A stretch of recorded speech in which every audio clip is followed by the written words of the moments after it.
Welcome to episode 2 of the Foxblood podcast. It's a doozy. There is no way Lydia could come to town and I wasn't going to get her on the podcast. Lydia is a horror hostess, somebody extremely iconic in Salem. We're going to know all the details. Lydia, thank you for being here. Thank you for having me. Thank you so much. I can't believe it. I can't believe you flew me all the way out here just to sit in a chair. This rules. I'd do it again. So Lydia, I have been to Salem dozens of times, and I can't believe we've never crossed paths. Yeah. And like my first getting to know you was like at seeing you on live, I guess, was at Die With Your Boots On. I think the first time we like sort of met was you had a sample sale, and I was just working on the floor at Die With Your Boots On at that time. Yeah. And I was like standing off to the side, and you came up and you were talking to me, but I didn't know who you were. I knew you were there, but I didn't know which one you were because I'd never seen pictures. But no, you were really nice then too. So it was just a matter of time. Yeah. You said something so funny. You're like, there's UPS or a situation outside. They have things, and you just walked away. And I was like, damn, I love her. I love her so much. So you tell us the full lore. Like, where you been? How have I not met you before working at Dies? Like, where have you been? It's a great question. Mostly just in Salem, honestly. Yeah. Like, I spent basically my entire life in Salem with a small stint in like Rhode Island, which sucks. Don't move to Rhode Island. All right. Sorry, Rhode Island. But like, so I have always been sort of just around Salem, but kind of like in the background, like just sort of involved with things, but not really up in front of anyone's face, you know?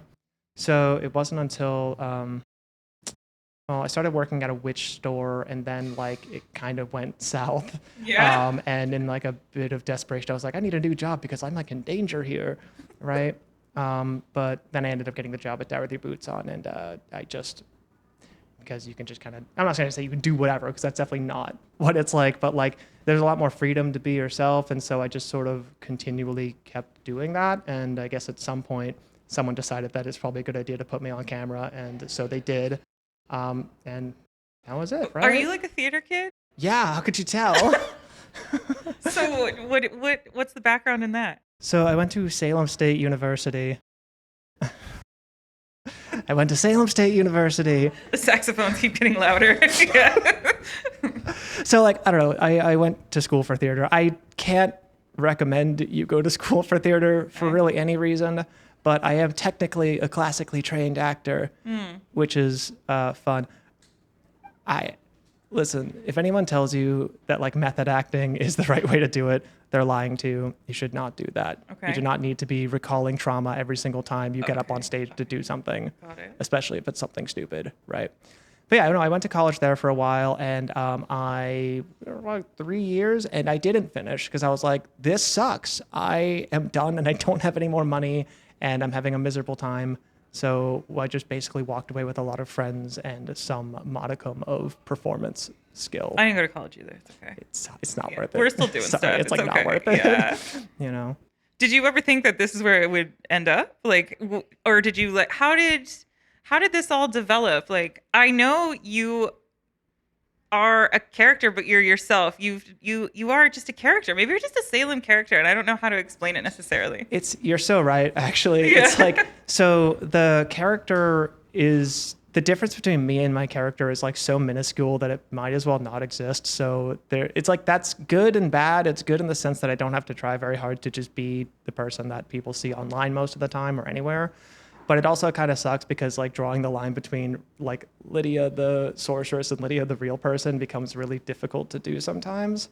So separating sort of the fictional life from the real life can be a little bit strenuous, I think, like emotionally and mentally. But I mean, it's not, I don't know. I think when you like what you're doing though, and you like the character that you play, I think when I first started doing like horror hosting and stuff, which was something I wanted to do before even Die With Your Boots On, it just so happened that everything kind of fell into place in a way that it worked. So I was like, well, if Elvira can be a horror hostess that is best known for commercials, then I don't see why I can't be. So I'll just use the character to add. Did horror hosting come before or after Dies? Like, tell me the whole path, I guess, of where you are. And what actually is horror hosting? So horror hosting is a very niche art that is way more prevalent than I think people even realize. I think everybody knows like Elvira, and a lot of people know like Vampira, or even like Tales from the Crypt or Svengoolie, if you're like that. Mystery Science Theater. Yeah, Mystery Science Theater 3000, which is similar, but not technically horror hosting because they host sci-fi movies. Got it. But basically, it's just a character that hosts horror movies, and they either introduce it or they talk about it or they break it up and they sort of put little bits in between. It's like a campy host for a movie. It makes it easier to watch some of those like older, like, like public domain movies that, because that's what you can play on TV, especially back in the day. It's like you didn't want to buy licensing for movies, so you just play one that was free, but those movies suck, so you need someone to make it interesting. Yeah. So then they riff on it or they make jokes about it or they do little whatevers. And the breadth of horror hosts that exist is like crazy. Like, you know the Munsters, right? Like that TV show. Yeah. So the grandpa, like Al, he wasn't just a character in that show. That same character was a horror host, and he had his own separate show where he would host horror movies for like kids and stuff, but as that character. So like there's so many. Every town, every state has like their own regional horror host, and they're always on like public access TV and stuff. So I like grew up with stuff like that. Like my mom loved Elvira, and I just loved Mystery Science Theater 3000. I love crappy horror movies, and I just sort of gravitated to it. So you do it though in Salem. Yep. So is it once a week? Like what? Tell me what it's like to come see you horror host. So I haven't had the honor yet. It is. I don't know or if the I horror. I don't know. Call it an honor. Yeah. It's dubious at best. But so we do a show on the third Thursday of every month at Kodo, which is this little divey Japanese restaurant bar that I love. It's one of my favorite places. Shout out to Kodo. Hell yeah, They're Kodo. really doing the most for the goss in Salem. Annie, that's for you. Yeah. But like it's really fun. I do like really kind of laid back. A lot of things in Salem can be very like, and I love Salem, don't get me wrong. The performance scene is great. People are great. Everybody, I love the town more than anything. It's my favorite community. But sometimes people can get a little bit up their ass about like the sort of the art of it all, like the presentation of it all, the seriousness of it all. So I was like, I'm going to put on this event and I'm going to pick a movie that I think is hilariously bad, and I'm going to play it in a bar, and you're going to eat food and drink, and I'm just going to talk over the movie the whole time. And we're going to make fun of it. And I encourage the audience to also like bark back and make their own jokes and like keep it more interactive. I kind of wanted it to be like you're watching a TV show where there's like a horror host on the TV, but then you're also hanging out with your friends watching a really bad movie and sort of like recapturing that, like, maybe like childhood or teenage like year like experience that everyone has had at some point, where you're with all your friends and you're watching a movie that's just so bad that you just can't stop laughing, and everyone's really funny all of a sudden, even the people that aren't funny are funny. So did you approach Kodo, or like how did that work? They actually came to me. Yeah? Yeah, I was at another one of my favorite bars just bumming around, and the booker came up to me, and she's great, but she was like, "Hey, Lydia, do you want a monthly show at Kodo?" And I was like, "For what?" And she was like, like the horror thing. And I'm like, "Sure, fine, why not?" But I didn't really know exactly what to do for that, because I was like, most horror hosting is like pre-recorded, right? Like Elvira's show is pre-recorded. Yeah. And they put the bits in there, which is what my videos online typically are, is things like that. So I was like, well, I guess I can just do it like Mystery Science Theater 3000 and just live riff over it. Yeah.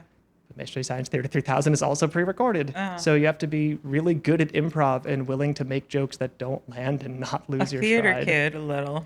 Yeah, you got to be an improv. Not just a theater kid. You have to be an improver, which is kind of like a slur in the world of theater. Okay. Learning.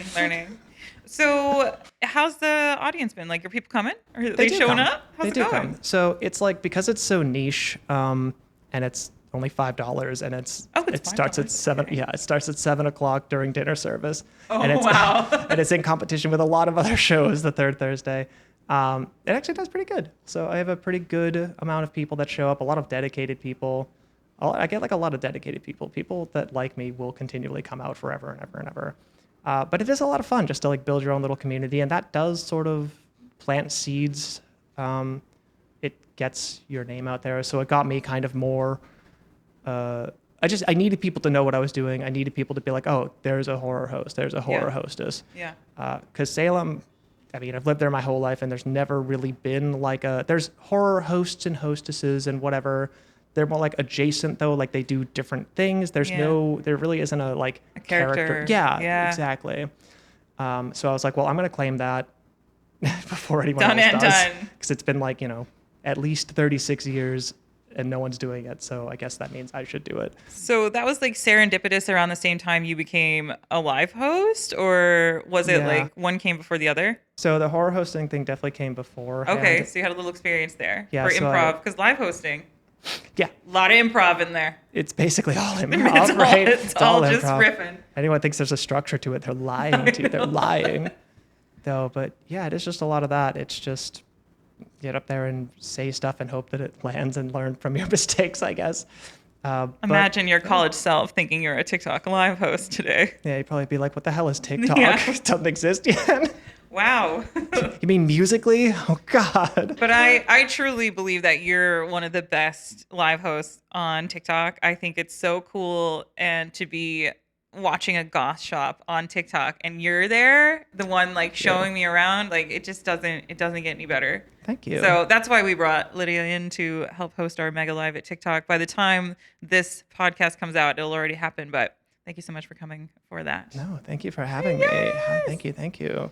So, when did you first see Foxblood? Was it like when you started working at Dyes, or did you had a relationship from the brand before, or what? Yeah, I've had a lot of Foxblood stuff for a long time. Yeah? I still have pieces that are just Lindsay hearts on Really? the tag. Yeah, I have like a poncho that's like sitting in my drawer still That's really cute. It's vintage, yeah. But no, I've always been a fan, and that's why going to Die with your boots on worked really well for me. It just like again, it all lined up. I was like, oh great, stuff I already wanted. Do you have a favorite piece? Yeah, I have multiple favorite pieces. Right now, though, because I hate picking a singular thing, so I just sort of am like, what's my favorite right now? But the Anya is just one of those dresses that I just... Yeah, you do look real good in the Anya. I love You that style one. it really good with corsets. Thank you. No, I just cycle through it like over and over and over again. So I was thinking we could tell the audience what we've been working on as a special surprise for this podcast. Do you want to? Yeah. Oh my gosh. Okay. So, of course, it was about time that Foxblood and Lydia had a collab. Wow. So Lydia came to me. What was I in town for? I don't remember. Oh, It was Grayscale, yeah. Yeah, and you were like, I got an idea. Yeah, it was so funny. I was just like, I saw this really cool fur that was green and I really like, and I wish there was a jacket out of it. Yeah, and I was like, bet. So that's all we're going to tell you. But a Foxblood Lydia collab is in the works, and it will be coming. So a little fun thing for you all to look forward to. Exciting. Yes. Okay. Out of all the horror genres, do you have a favorite? So I guess when it comes to like subgenres, so yeah, but it's less of like psychological horror, like monster horror, whatever. I just really like 80s schlocky campy horror. And I definitely lean more towards like creature features. Like Terror Vision is one of my favorite movies of all time. It's just... Ghoulies is one of my favorite of all time. Yeah, I was about to ask. I was like, I feel like you got to have some sort of relationship with horror. And I want to know, what's your background? I remember just being like Ghoulies I really loved growing up, and I loved Killer Clowns growing up. And I know it's like had this mainstream moment in the last couple of years, but it's always like been in the back of my brain, and of course, even like I didn't watch the Elvira show, but I think her film as a whole is just so beautiful so as good. well, It's so And good. she's obviously been so inspiring for me in fashion and in that sense. That's awesome. No, I feel like Elvira is just of the goth baddies that inspire generations. You can't go wrong there. Yeah, for sure. How do you feel about zombies? So Polarizing question. all right, I don't like zombies, okay? I don't like them. The only zombies I ever liked are Return of the Living Dead, which is my favorite zombie movie, and it's the one where they're just like brains, and it's like a joke. And they should be a joke because they're funny. Zombies are really funny. And I know you could take it in like a really serious direction, but I just like, it's so exhausting for me. Like the Walking Dead like era was so exhausting for me. It went on a little too long. Yeah, it's just zombies everywhere. And I'm like, all right, we get it. The real monster is the humans. Like I get it. Like we're all evil to each other. What a plot twist. I know. It's truly just That's so... actually when they lost me. Yeah, it just gets boring after a while. I'm like, I get it. It makes a fine video But game. if you were in a zombie apocalypse, what would be your weapon of choice? I've had this conversation so many times, and I feel like every time I do, I change my mind. But like, I think that It depends what kind of zombie though, right? All right. So fast zombies, slow zombies. Is it a zombie where you need to be bit? Can any contact with the blood change you?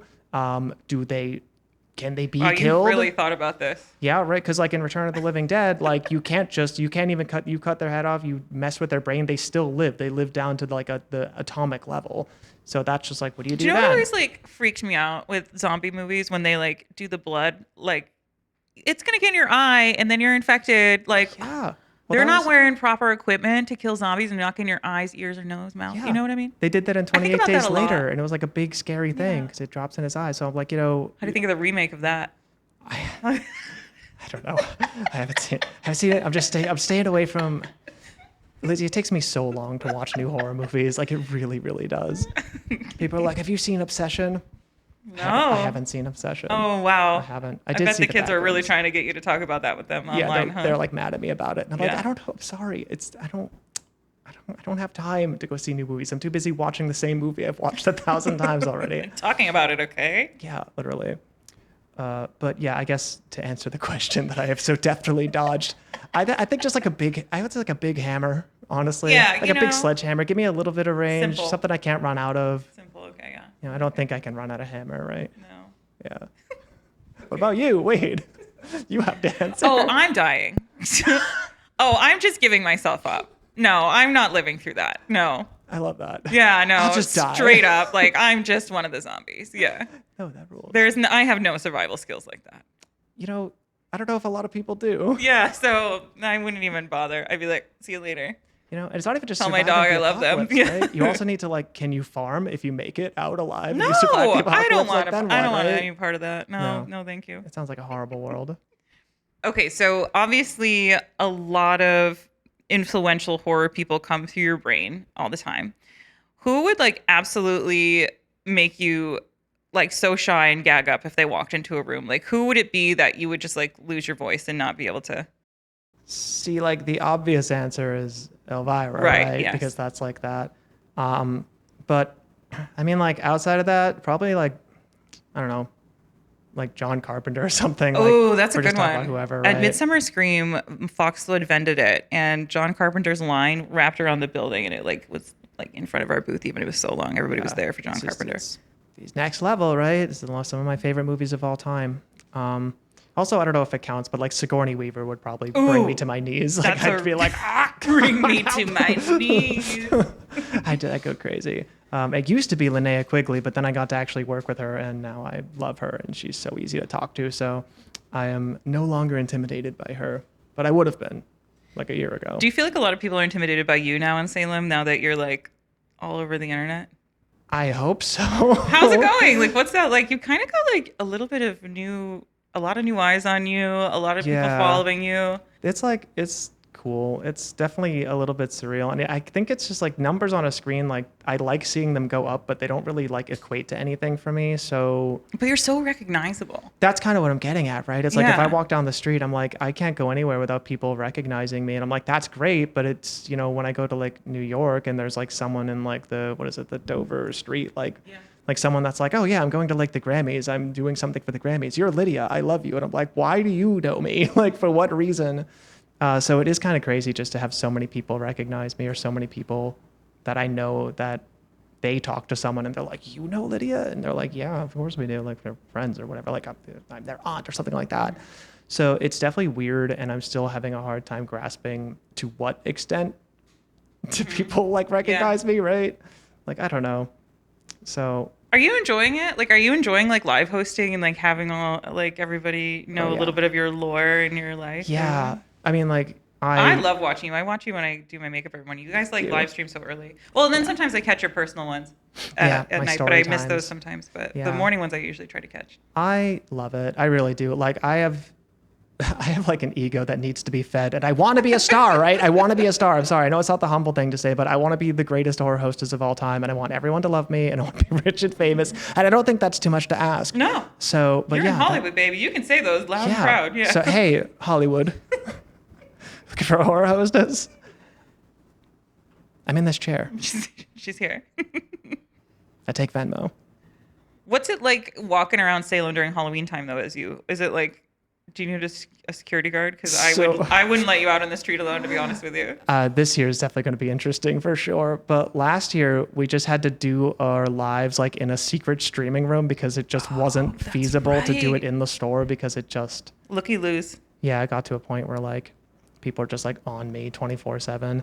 And that was like a year ago, right? Or almost or a little less than a year ago. So I don't know how different it's going to be now. And I don't want to say I'm like nervous, but I definitely am kind of like, there's going to be a lot of people. Yeah, what's gonna happen? And there's already a lot of people. Well, hopefully they'll come for your horror hosting. They better. Yeah, They're gonna right? show up and they're like, Lydia, I take your picture and you can't give me $5. Like, what the hell? Like, where's my money? Help me out. Do you still work in the store, or are you just the live host at this point? I don't want to say just the live host because it's No, a yeah. big fucking title. Just the live host and social media and stuff. They did at some point. They were like, we're just gonna have you do this. And I was like, it's fine. I can do both. But I think they were probably right because Yeah. again, I'm just like, I can't. People come in and they look for me. They're like, where's Lydia? And my coworkers are like, we can't really just tell you where she is at Yeah. any given time. So, I mean, I like talking to people. I make it sound like I hate everyone No, in the no, no, world. no, no, but, like, no. It's different. I think Salem being such a touristy town that it could go one of two ways. It could go really lovely or really awful. You know? And I do also have the unique, the elephant in the room of me being a trans woman makes it a very different experience than I think perhaps the average, like, oh, you're popular now kind of thing. Because I have this really strong mix of people that are like in love with me and people that want to kill me on sight. Right. That's real, huh? Yeah, that's like a real thing. And it's hard to, it's easy to miss, especially if you don't really see it. But like, there's, for as much love as there's a great deal of very frightening hatred. Yeah. And that's just something that I have to also How are you deal like with. self-caring to like Um, get through that? I guess honestly the same way I think any queer person does right now, which is just sort of double down on your community a little bit. Yeah. And you're so like strong in your viewpoints too, and like you really don't. I mean, there's only so much someone can take at some point, but you're pretty good at like clapping back at people. Thank you. Well, Yeah. that's like a thing that I tell people because I get a lot of people that are in the live and they're like, oh, you should ignore the haters. They want the attention. And I'm like, I know they do, but I kind of am tired of giving nasty people like just the freedom to say whatever they want with no challenge whatsoever. Yeah. I'm like, to me, I feel like that's, enabling them because it's Yeah. like, well, I can say whatever I want and no one's going to do anything. Yeah. And if they do, then they fail. And I'm like, no. I think that if you're going to say stuff like that, you deserve to be brought up on stage and humiliated in front of everybody. Yeah. You deserve that. Because they are the embarrassment Yeah. for sure. And even though it's a little tough, psychologically, the body remembers or whatever, it does get to you after a while. But I do think it's important because I think that it does help other people because there's a lot of queer people that also, follow me and Yeah. do that. I think that it helps inspire them to be a little bit snappier at people and a little bit more, loud about their own opinions because In their own identity and Yeah, owning exactly. it. Yeah. And I like that at least. You're so cool, Lydia. Oh, thanks. Okay, so and then every Sunday on your personal, you do go live from your castle, Yes, as you my call castle. it, which I called you and you answered from your castle. Yes. Why did you decide to read books as opposed to like movies? So when I first started doing the TikTok and all my videos and stuff, they were like, little reviews about movies that sort of simulated hosting a horror movie, but you can't play a whole movie on TikTok. You can't play a whole movie on live because you'll get taken down. Like movies just have, Even if they're old garbage. it's like I can do like public access movies, but again, it's like kind of boring, especially on TikTok. Like people don't really want to Yeah, come. you'd lose it. You'd lose the audience. Yeah. So I was like, I guess in my mind, I was like, well, I like reading, I like books. I'm like, does horror hosting have to exclusively be movies or can I host horror stories? Can I host horror games? Can I just host horror anything? And so I just sort of explored that idea instead. And I also felt like, people need to be reading more books right now. And if I need to sit down and like spoon feed them words on a page, then so be it. But it also makes for a really fun interaction because I can read and then I can stop and I can comment on it and then I can see what other people are saying and we can have like a dialogue about it. So it just seemed like it fit into the TikTok live format particularly well. And it took off. Yeah, it did. It does really well. it I'm really actually really works. surprised. And then my audience has decided that I was going to have puppets. I was gonna have goblin puppets. That was the whole plan. But then the audience was like, no, where are the goblins? And I'm like, fine, you've saved me like $800 on puppets, so thanks. Thank you. Thank you so much. But yeah, so they seem to really like it. They like to be interactive. I think people sometimes just need a space to like just let loose and just have fun and, Yeah. listen to a story. Sometimes the Foxblood lives, I'll do it from home, and I just play records for people at night. And it's just like, I know that they're there. The Foxblood brand is obviously there to make sales or whatever. And sometimes I just want to hang out with people, and I think they enjoy that as well, Yeah. Just a little escape. And I know everybody's on TikTok for different reasons. And, I don't think necessarily what I'm doing is unique, but it's like, you just have somebody chill to talk to about fashion or art or music or. I agree. I think that I think you undersell yourself a little bit in terms of what it is that you're doing. It's like, yeah, you run a business, but you've created like a community for people and a safe space for people, and whether you realize it or not, and I think I'm too close to the nucleus where I don't see it. You guys on the outside tell me that, but on the nucleus, I'm like, oh, my phone's ringing, the lawyer's calling. It's really stressful, but UPS isn't picking up, but that's really nice to hear from the outside. I'm boots on the ground. I know what they're saying, but Yeah. you've created a space where people do feel like they can just be there, and it's okay to be there, and they're not being wrung dry, and they're not being exploited or taken advantage of, and they're allowed to be weird and like weird, Yeah. So particularly the live hosts, right? Yeah. Yeah. I mean, I like the live hosting. It's like we call them our little shows. Yeah, you it just is. do a little show. It's a show. Yeah. And it's entertainment just as much as it is selling, and I think that honestly that's why it works. Yeah. People want to, I don't know. No one wants to be sold to. People want to be entertained, and they want to feel like they're talking to a person. I think that's like, you can't really teach that skill necessarily too. I talk a lot about charisma, and sometimes people got charisma and sometimes you don't, It's so true though. Yeah. It's so hard true. to teach that life skill. Lydia, it's been fantastic. Thank you, I'm Lindsay. so stoked you're in LA. What do you think? I'm having a great time. I love LA. You went to Vampira's grave. I did. You got to do Hollywood Forever. Yep. I smacked a big old kiss mark on her grave, and I feel like that's one bucket list item done. I wish I was there to witness it, to be honest with you. It was lovely. Okay. Well, until next time, I'll see you in Salem. Where can everybody see you? Drop all the plugs. I'll comment them below too, but go ahead. You can find me at Wretched Lydia on all platforms, and you can find me in Salem on the third Thursday of every month at Kodo Asian Fusion Restaurant. I don't know when this video podcast is going to drop, but I also do other things. So I'll be at like something called Kaiju Fest, which I'm sure it'll be done by then. That's cool. And just other various random events. So if you're in Salem, just look around and you'll see me.